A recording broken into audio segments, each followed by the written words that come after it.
Oh, you know we're reading this one.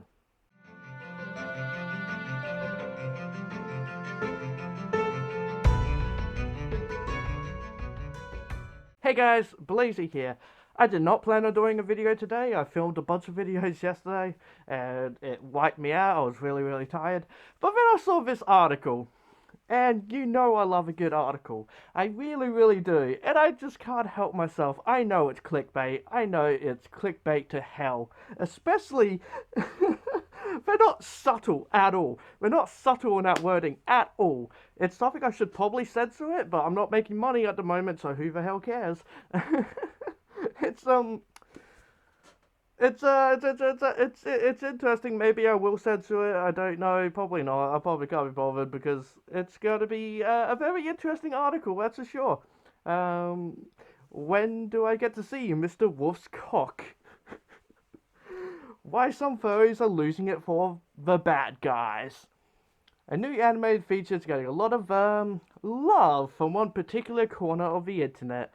Yeah, we're going to read this article, right? I've done it before, I've gone through articles before, because I can't help myself. I really can't. And this is something that needs to be read. So let's just scroll down here, shall we? What does it say here? Nothing. Okay. With his broad shoulders, resolve it. Blah. Keep in mind, I can't read very well while wearing this. With his broad shoulders, revolving wardrobe of crisp, well-fitted suits, and wackiest come-hither expressions, Mr. Wolf, the slick protagonist of the upcoming DreamWorks release, The Bad Guys, looks like a classic American male sex symbol, in the grand tradition of Cary Grant, Harrison Ford, and Brad Pitt. To that end, the character is prompting hordes of thirsty comments on the internet. Mr. Wolf isn't attracted to you or anyone else, he's in love with me. Reach one representative tweet. Another is more to the point. When do I get to see Mr. Wolf and Bad Guy's cock in the movie? Straight to the point. Yep, I can appreciate that. For those interested, there's plenty of fan art on Twitter where you can see just that. Yeah, I'm sure there is some. Oh yeah, definitely.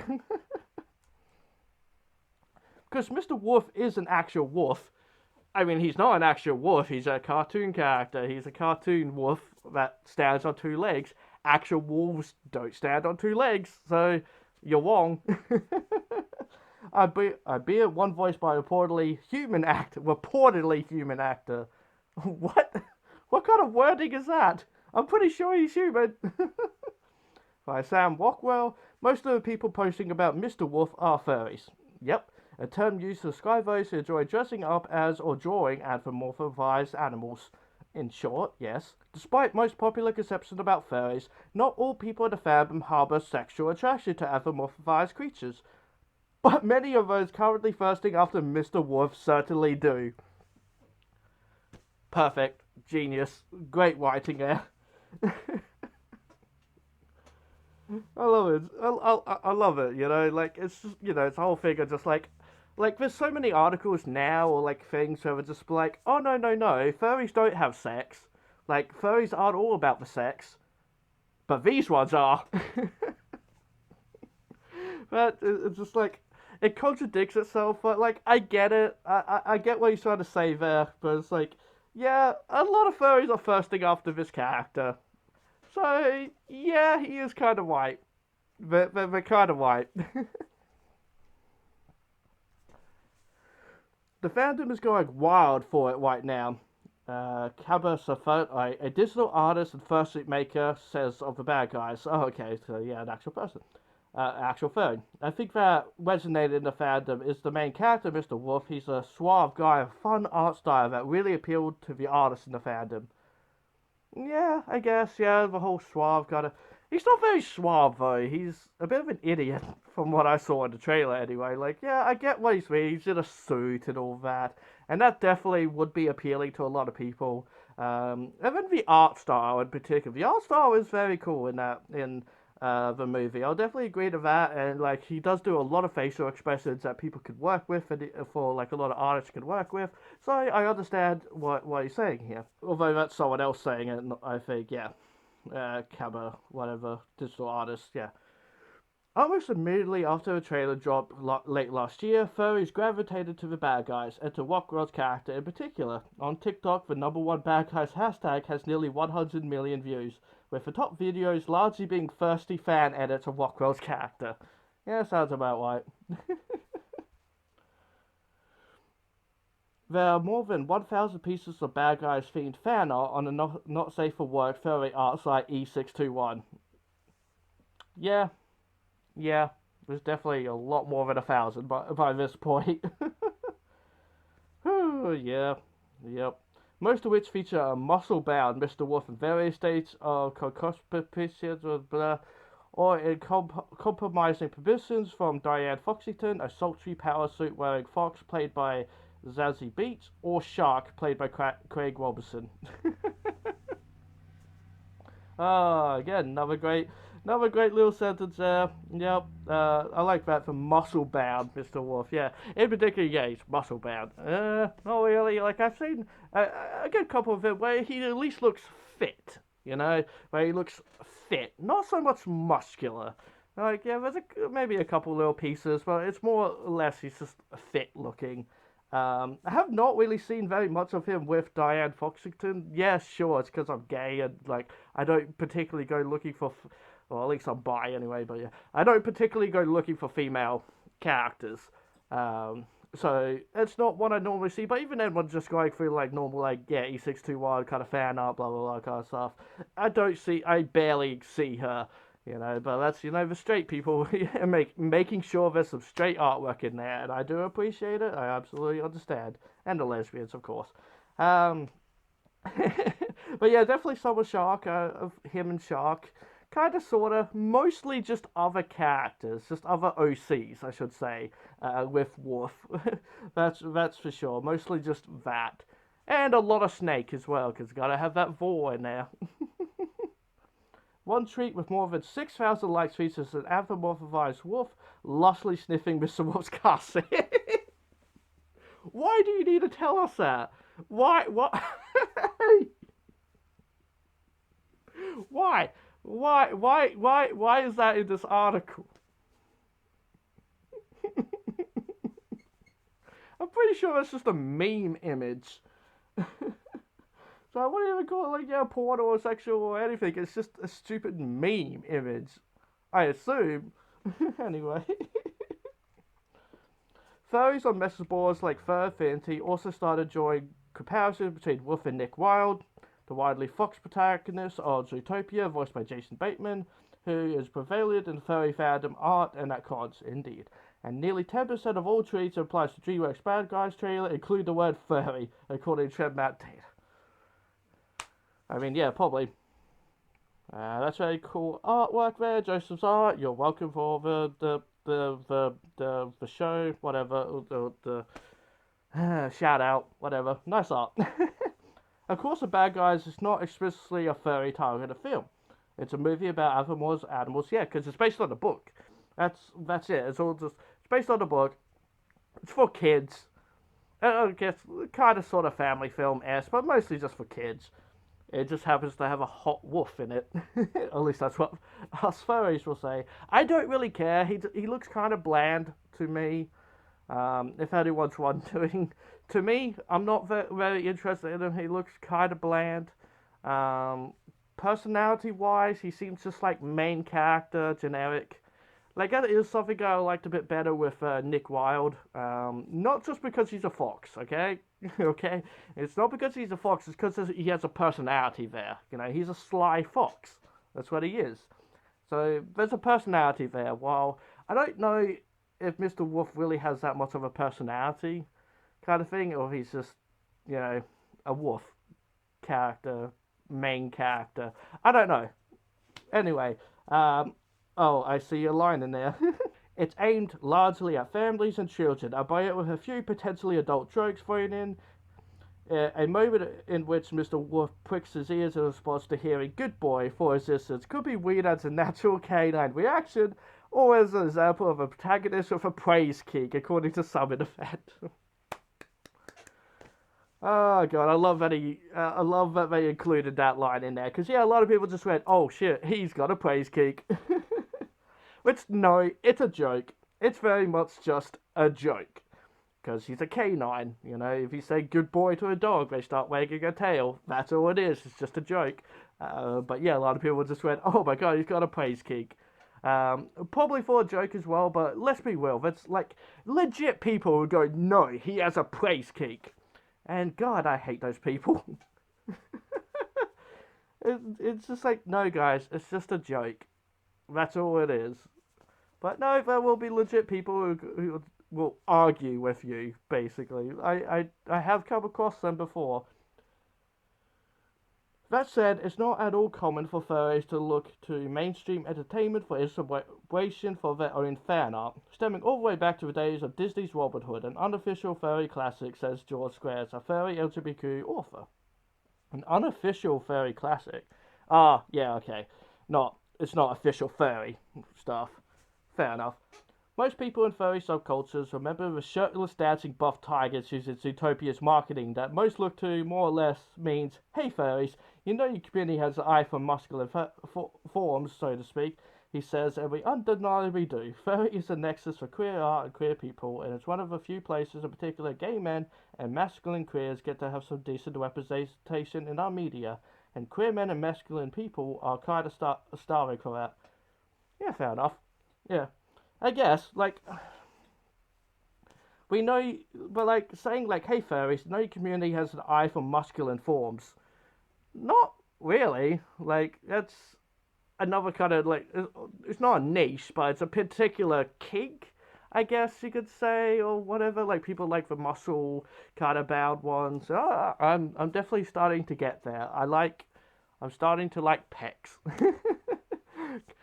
That's kind of my thing lately, and so I understand that.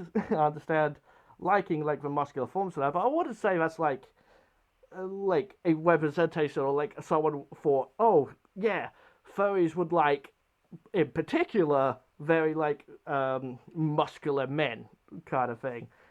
No, but it definitely worked.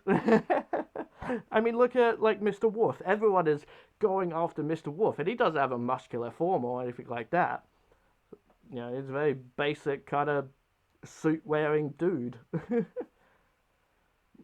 But yeah, in terms of like queer representation of like the masculine, the muscular kind of type, yeah, no, I understand what he's saying here. I really, really, really do.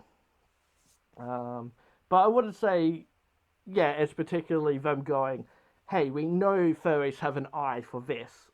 No, I wouldn't say that. It's more or less the gay community. That's it. That's it. It's more or less a gay community that would be like a lot more interested in that in particular. And while it's common for basically any masculine coded and foremost character to immediately become the subject of Stevie fan art, that is true. Well, with Mr. Wolf, furries did say at lightning speed, he said, oh yeah, the fact that Mr. Wolf is coded as an older gentleman, in short, a daddy type, further excited the fandom. No, and as an older gentleman, I mean, what, because of that one scene where he dresses, where he's got like a mustache or something like that? It's sure a daddy type. He is not a daddy type. He's a businessman kind of type. Definitely not a daddy type. Not to me. I don't see him as that at all. Especially not kind of thing. Especially when you see him like in the sheep clothing kind of thing. I feel like this is false kind of thing. Like this is like actually someone actually talking to her. Like yeah, says Siebert. But no, I don't feel like that's why because he's an older gentleman, a daddy type. No, I don't think that's why. I really don't think that's why. Maybe a little bit on the daddy side for certain people, but I don't think that's the genuineness of it. Not everyone frames their adoration for Mr. Wolf in explicitly lurid terms. For me personally, it's because of his charming personality, the way he talks, moves, and his jelly appealing design and clean artistic art style, says a super Cohen, blah blah blah blah, 20-year-old furry artist, the character design and service did such a great job, blah blah. Blah blah blah. I don't care. Someone else talking. It's not the article. It's worth noting, however, that the Subaco describes himself in a Twitter bio as Mr. Wolf Big Sib. Yeah, okay. It's just like, oh no, no, no, it's not like a sexual thing for me, but I am a big simp for him.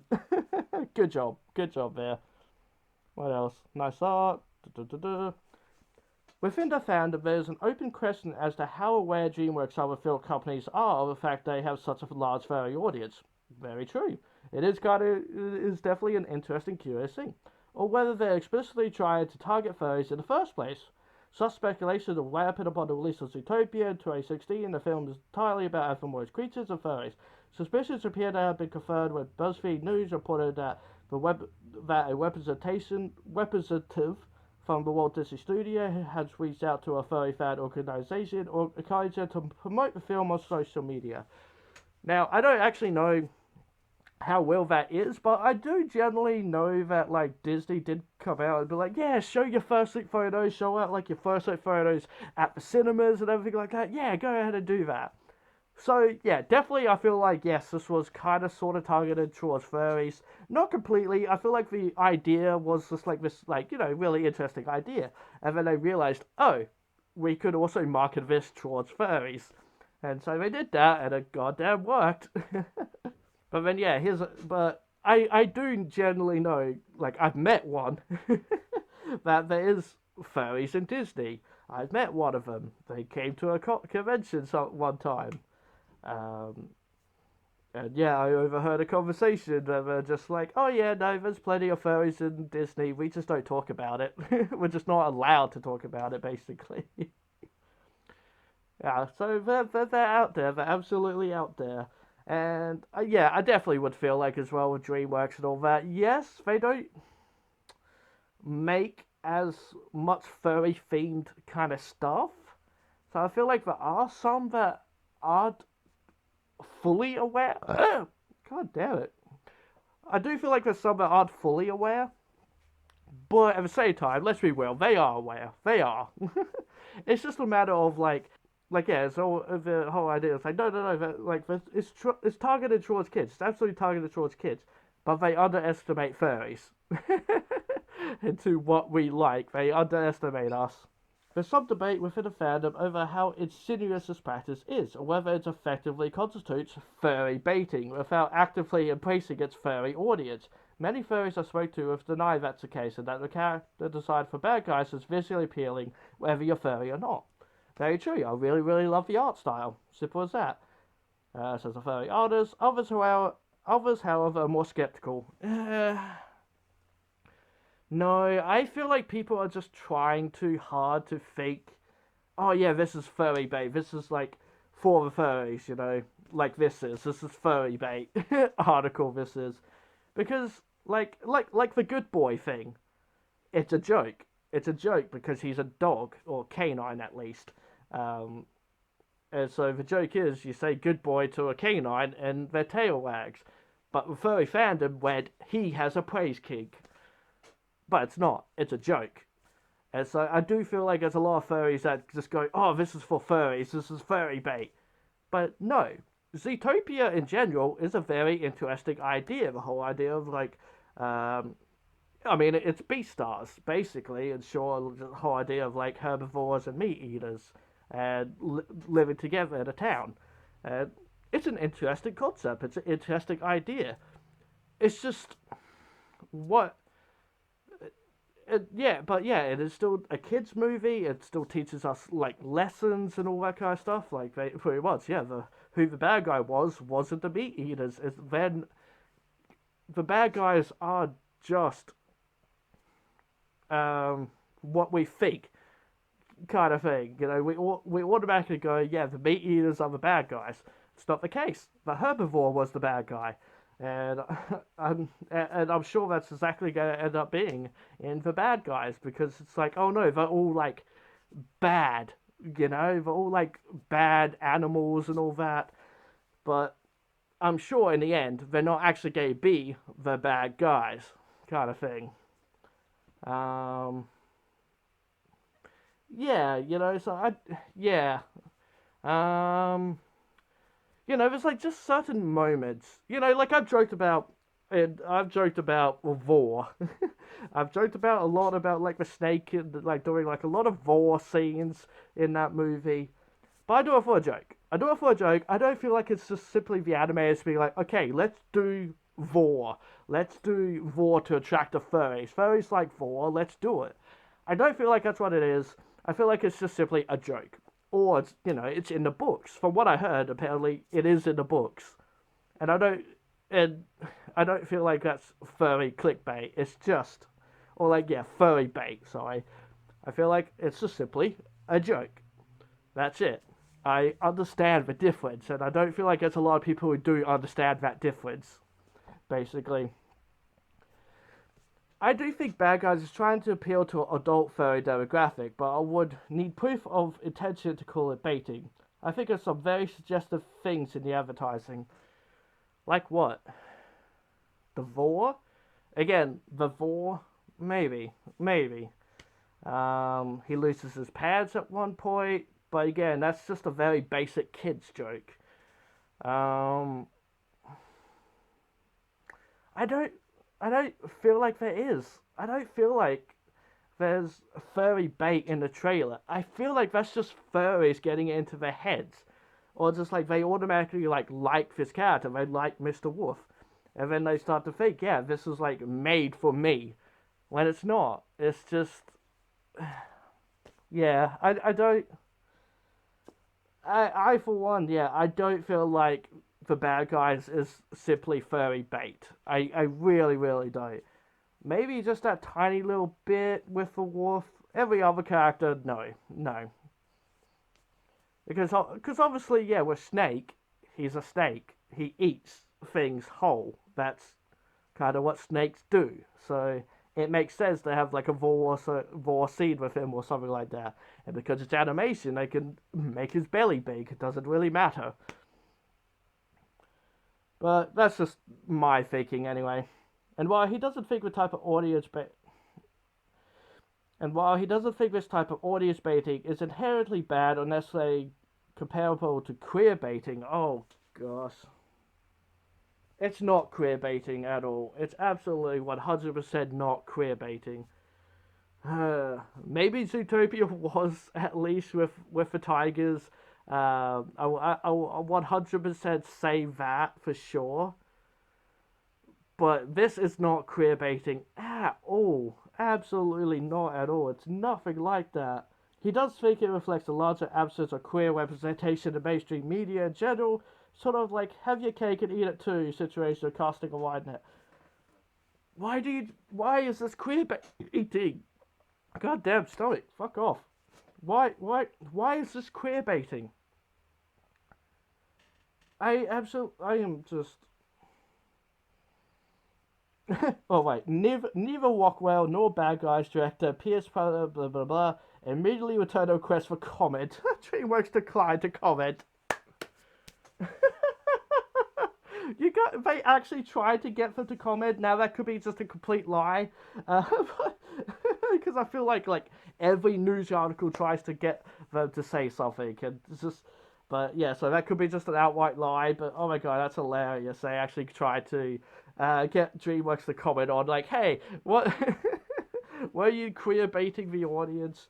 Which no, that's just weird. That's absolutely freaking weird.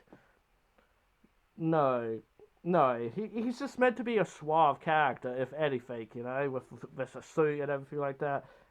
He's George Clooney, I guess. But to say it's queer baiting, that's freaking weird. That's just wrong on so many levels.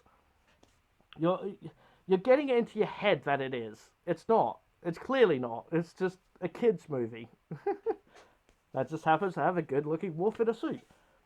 Bad Guys is projected. Okay, yeah, blah blah blah. Millions of dollars. DreamWorks in all likelihood won't care who is paying for those tickets or where the money is coming from. Still, in the absence of official furry recognition from mainstream entertainment, members of fandom will likely continue to sip after Mr. Wolf without recognition, posting some wet lupine phalluses one at a time. Damn it, dude! You don't. Damn. But I like how he said phalluses this time. He did just say cock. Posting one erect lupine phallus at a time. Oh, that is whew, that is something. That's something. That's something. That mm-hmm. I mean, yeah, in the absence of official furry recognition for mainstream entertainment, I mean, yeah, sure, I will 100% understand that. There's no real, like, true, like, yeah, this was absolutely made by a furry for furries kind of animation kind of thing out there. That's true. Um, but I don't feel like it's a bad thing to there isn't really. I don't know. It would be nice to just be like, yeah, but if they did, yeah, there would be just a lot of baiting. But it would have to be gay. It would have to be like very gay. But then it would just be pandering. You know, it's one of those things that like, I feel like it would just be pandering kind of thing and not coming from the heart. That's it. Yeah.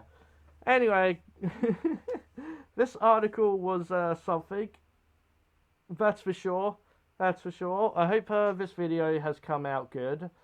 All the sound and all that. Apologies, I'm still trying new things and everything. Yeah, hope you enjoyed the video, guys. If you did, give it a like and subscribe to my channel, because I love you if you do. Hit that bell icon. And this fox says, please be who you want to be.